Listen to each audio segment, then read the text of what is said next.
Now, following the shocking videos that were discovered during the investigation of the head of the National Agency for Financial Investigation of Equatorial Guinea, Mr. Balthazar Ebangegongo, a lot of us out there have seen some of these footages. They're very disturbing and sadly, very heartbreaking for the men involved. Seeing your wife in such scenarios is not something anyone would wish another man, or what you want to say, I understand how you feel. It's not something you would ever understand how they feel right now. All right, so I have a perspective towards the whole issue that's different from the usual narrative. Oh, the man is a useless man, the man is a bad man, he was sleeping with all the married women, over 400 sex tapes. Not all 400 of them are married women though, but most of them are married women. Some friends of sisters, wife, sister, blah, blah, blah. Different high-class personalities, brother's wife and all. That is one fact. But there is another angle that we should see this whole thing. Not trying to justify his actions, but let's see from another perspective.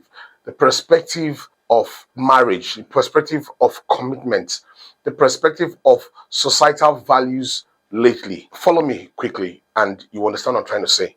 One, marriage lately doesn't guarantee faithfulness. For the fact that you have a wedding, people come and you make public vows, public declarations of your commitment and all your loyalty, and you put a ring to it, still doesn't guarantee loyalty. Because lately, our society has watered down those values of loyalty that it pretends to still hold precious. It doesn't mean anything anymore. It's all like a facade. You're saying one thing, but the reality is a total different thing. Number two, women may cheat without any apparent reason. Society will always give excuses for why women cheat. And they always say dissatisfaction at home, lack of emotional connection, lack of money, and so many reasons, okay? But take a look at this particular situation, for instance. You would understand that that is not the case here. A woman could have everything perfect in their home. You have attention, you are not neglected, you are absolutely more than provided for. There is an emotional connection. Some reasons could just be probably to get back at the man for cheating on you. Then some other reasons could be to explore, to go out there and create some kind of excitement. Probably what you've read in books, seen in movies, or heard from one or two friends who participate in such acts. Okay, so you're trying to imagine what does it feel like.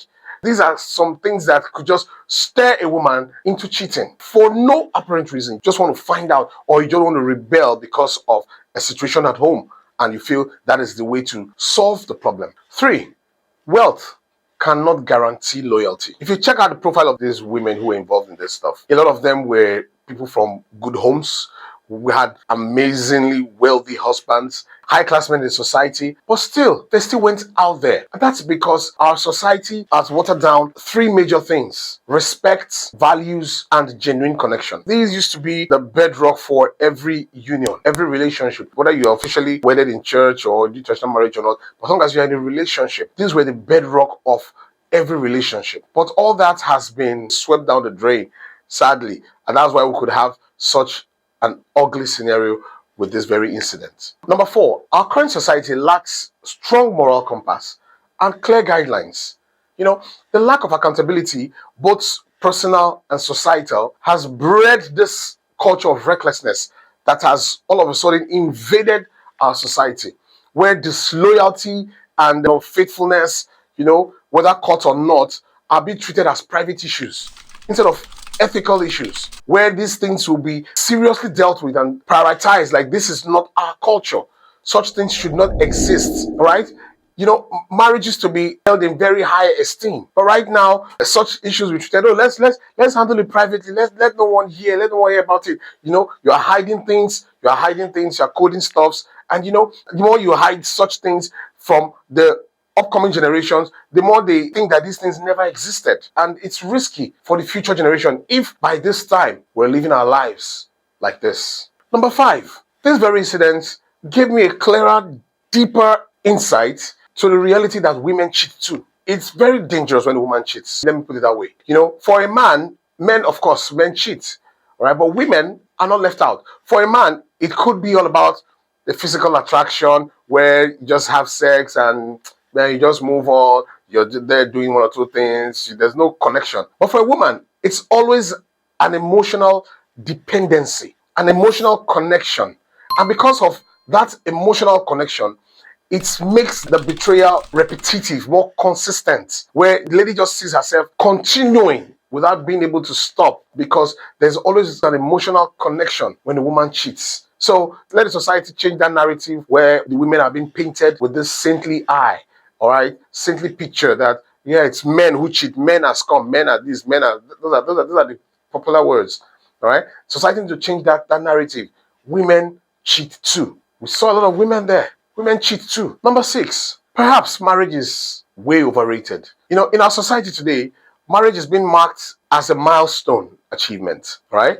It's being placed as a goal, a symbol of status and prestige because you're married. So the fundamental principles that should guide marriage are not pushed forward, are not prioritized. Instead, it's the symbol, that status that you're a married woman or a married man, or it's more like a goal, like an achievement that has been rampage out there. That's why you see young people getting married, then today, the next 2 weeks, they're divorcing and all. So you can't help but wonder, if are people really getting married for the right reasons, or they are being pressured by family or society, which exactly is taking a toll on our society today. So it seems like people are just getting married for different reasons other than the primary reasons for marriage in the first place. I'm not going to talk about the primary reasons for marriage right now. We're looking at this very embarrassing scenario in Equatorial Guinea by the head, or he has been removed though, all right? But he was the head of the National Agency for Financial Investigation, all right?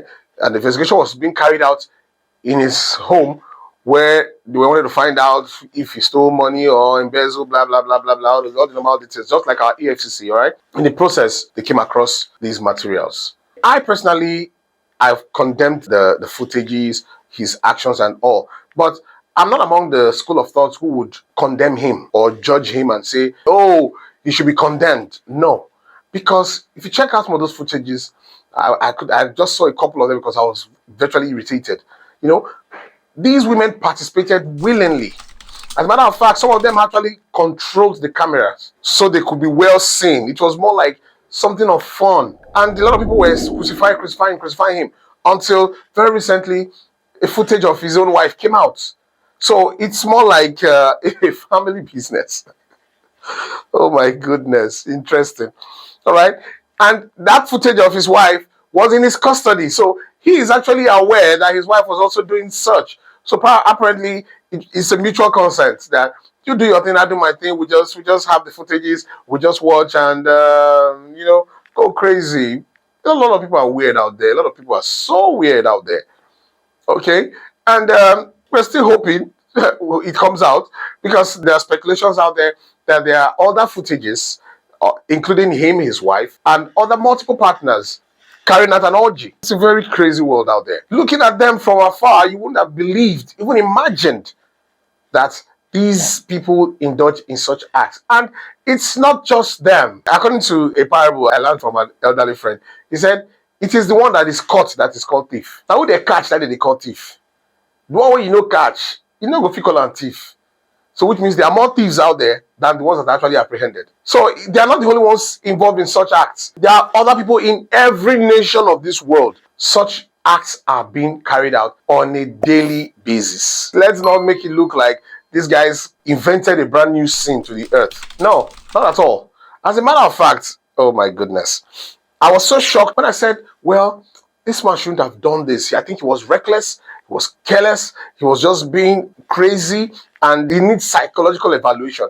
And the lady boldly just said, have you seen the video? The man is very good though. I was like, excuse me. Wow. So when Shatasha said it, she realized what she said and held back. I was like, what did I just say? The man is very, very good though. So which means, in as much as he has committed these crimes or these offenses, I won't call them crimes because nobody was forced, right? These offenses to humanity or to the culture or to whatever you want to call it, all right? He still has a lot of fans out there who are rooting for him to not be punished for any of those things, because those women went to him voluntarily. Whether he persuaded them with some kind of incentives or gave them some kind of emotional care that their husbands were not giving them, or give them some kind of money or whatever, is immaterial. Nobody was forced.